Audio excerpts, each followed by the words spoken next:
ஒரு காலத்தில் ஒரு சிறிய கிராமத்தில் ராமு என்ற மனிதன் தன் மனைவி சுதாவுடன் வாழ்ந்து வந்தான். அவர்களுக்கு விகாஸ் மற்றும் வீணா என்ற 2 குழந்தைகள் இருந்தனர். ராமுவின் மகள் வீணா மிகவும் அழகாக இருந்தாள். ராமு தன் பண்ணையில் கடினமாக உழைத்து தன் குடும்பத்துடன் எளிமையான நேர்மையான வாழ்க்கையை வாழ்ந்து வந்தான்.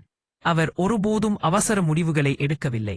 எதையும் செய்வதற்கு முன் எப்போதும் கவனமாக யோசிப்பார். ஒவ்வொரு ஆண்டும் விவசாயத்தின் மூலம் தனக்கு கிடைத்த லாபத்திலிருந்து தன் குடும்பத்தை நன்றாக பார்த்துக் கொண்டதோடு தன் குழந்தைகளின் விருப்பங்களையும் நிறைவேற்றினார். ஒரு நாள், சுதா, கேளுங்கள், நீங்கள் எப்போதும் எங்களுக்காக எதையாவது வாங்குகிறீர்கள், ஆனால் உங்களுக்காக ஒருபோதும் வாங்குவதில்லை என்றாள். சுதா, நீயும் குழந்தைகளும் மகிழ்ச்சியாக இருப்பதை பார்ப்பதே எனக்கு மிகப்பெரிய மகிழ்ச்சி. நீங்கள் அதிகம். வீணாவின் 5வது பிறந்த நாள் வரவிருக்கிறது என்பது உங்களுக்கு தெரியும். நாம் குழந்தைகளையே எங்காவது அழைத்துச் சென்று கொண்டாடலாம் என்று நினைத்தேன்.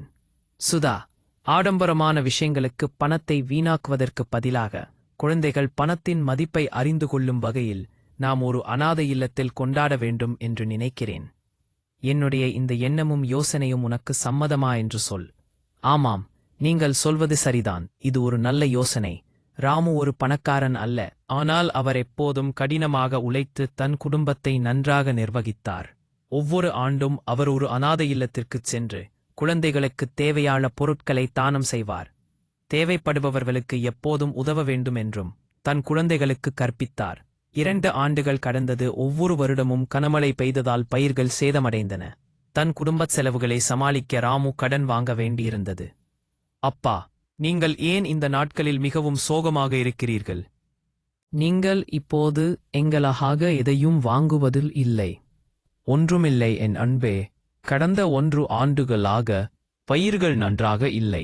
கவலைப்படாதே, சென்று விளையாடுங்கள், விரைவில் எல்லாம் சரியாகிவிடும். கடவுளுக்குத்தான் தெரியும் என்ன நடக்கும் என்று. எனக்கு ஒரு யோசனையும் இல்லை சுதா. நம்மிடம் இருந்ததெல்லாம் போய்விட்டது. இப்போது எங்களுக்கும் கடன் இருக்கிறது. ஆனால் கவலைப்படாதே, நான் ஒரு வழியை கண்டுபிடிப்பேன். நாம் கடனைத் திருப்பி செலுத்த முடியுமா என்று நினைக்கிறீர்கள்? ஆனால் நீ கவலைப்பட வேண்டாம். மறுநாள் ராமு கனத்த இதயத்துடன் தன் பண்ணைக்கு நடந்து சென்றார். வழியில் அவர் தன் நண்பன் ரகுவை சந்தித்தார். ஏய் ராமு, ஏன் இவ்வளவு வருத்தமாக இருக்கிறாய்?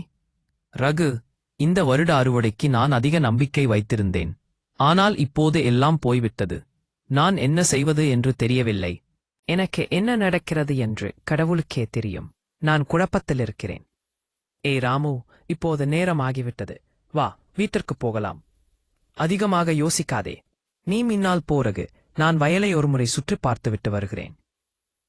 ராமு தன் வயலை அடைந்தபோது புதர்களில் ஒரு சிறிய பறவை சிக்கியிருப்பதைக் கண்டார். அந்த பரிதாபமான பறவை காயமடைந்திருந்தது. ராமு கவனமாக பறவையை வெளியே எடுத்து ஒரு கிண்ணத்தில் தண்ணீர் ஊட்டி குடிக்க உதவினார். பிறகு அவர் அந்த பறவையை பறக்கவிட்டார். பறவை பறந்து செல்லும்போது அது திடீரென்று ஒரு பிரகாசமான தெய்வமாக மாறியது. ராமு அதிர்ச்சியடைந்தார். தன் கண்களால் பார்ப்பதை அவரால் நம்ப முடியவில்லை. நீங்கள் எப்படி ஒரு பறவையிலிருந்து ஒரு தெய்வமாக மாறினீர்கள்? என் பெருமை மற்றும் முரட்டுத்தனமான நடத்தையால் நான் சபிக்கப்பட்டேன். யாராவது கருணை காட்டி என்னை விடுவித்தால் மட்டுமே சாபத்தை உடைக்க முடியும். அதை நீ செய்தாய், ராமு. இப்போது நான் என் உண்மையான வடிவத்திற்கு திரும்பிவிட்டேன். ராமு தலைவணங்குகிறார்.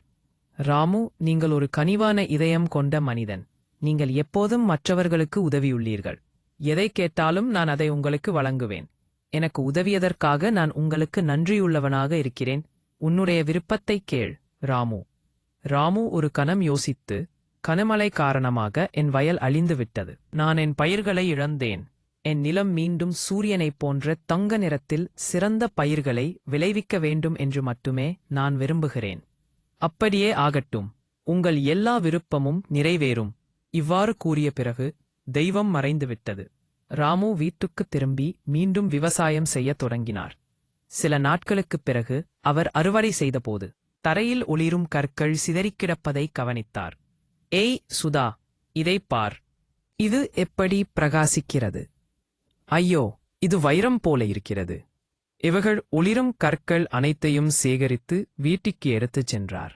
நகைக்கடைக்காரர் ஆச்சரியப்பட்டு இது ஒரு உண்மையான வைரம் என்றார். உற்சாகமடைந்த ராமு வீட்டிற்கு ஓடனார். என்ன ஆயிற்று? ஏன் இவ்வளவு உற்சாகமாக இருக்கிறீர்கள்?